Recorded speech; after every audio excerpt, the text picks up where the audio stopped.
Doctor Yunus 29 সাল পর্যন্ত। যদি 29 সাল পর্যন্ত উনি থাকেন তাহলে যে জিনিসটা হবে তখন ওইখানে একটা জাতীয় সরকারের মতো হবে এবং সেই সরকারের উপপ্রধান উপদেষ্টা হবেন তারেক রহমান। এবং তারপর বর্তমান যে উপদেষ্টা পরিষদ আছে এই উপদেষ্টা পরিষদে যারা খুব ভালো করছেন তাদেরকে রাখা হবে, বাকিদেরকে বিদায় করে দেওয়া হবে এবং উপদেষ্টা পরিষদে বিভিন্ন পলিটিক্যাল পার্টির প্রতিনিধিরা ঢুকবে, কেবল আওয়ামী লীগ এবং ওই ফ্যাসিবাদী যারা দোষর ছিল তারা বাদ দিয়ে ঢুকবে। এই সরকার 2029 সাল পর্যন্ত রান করবে। এই হলো পিনাকি ভট্টাচার্যের হাইপোথিসিস বা থিওরি যাই বলেন না উনি দিয়েছেন। তো আমি ভাবলাম কি এটা হতে পারে। উনি অনেক কিছু তো বলেন, ওনার সবগুলোই যে আবল তাবল তা কিন্তু আমি বলি না, উনি ভালো কথা বলেন, উনি অত্যন্ত গভীর কথা বলেন। আমার কাছে এটা চিন্তা ভাবনা করে উনি বলেছেন বলে আমার কাছে মনে হলো।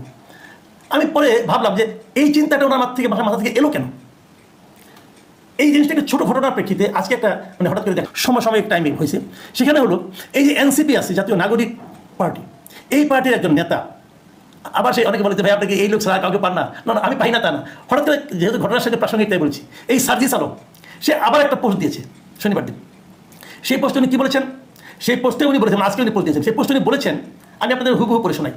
প্রফেসর ডক্টর মোহাম্মদ ইউনূসের মতো একজন স্টেটম্যানকে 5 বছরের জন্য বাংলাদেশের একটি নির্বাচিত সরকারের প্রধানমন্ত্রী হিসাবে পাওয়ার আকাঙ্ক্ষা আমার আজীবন থাকবে।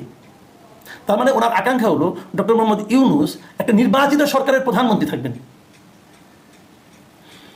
এইরকম একটা আকাঙ্ক্ষা সার্জিস আলমের আজীবন থাকবে। তো এই দুটোর কথা আমি একদিকে ওনার কথা বললাম, আরেকদিকে ইনার কথা বললাম। এই দুটো থেকে আপনি কি বুঝতে পারছেন? দুজনেই একটা কথা বলতে চাচ্ছেন, সেটা হলো ডক্টর মোহাম্মদ ইউনূস আরও বেশি দিন রাষ্ট্র ক্ষমতায় থাকুন। এটা নিয়ে আমার কোনো আপত্তি নাই, থাকতেই পারেন। এটা নিয়ে আমার দুঃখ পাওয়ার কিছু নাই, আনন্দিত হওয়ার কিছু নাই, উনি থাকতেই পারেন। আমার বক্তব্যটা হলো একই সময়ে একই ধরনের দুই জায়গা থেকে একই ব্যক্তিকে নিয়ে দুইটা আকাঙ্ক্ষা, একই রকম আকাঙ্ক্ষা যে এলো, এটা কি কেবলই কাকতালীয়? আমার কিন্তু তা মনে হয় না। আমার কেন যেন মনে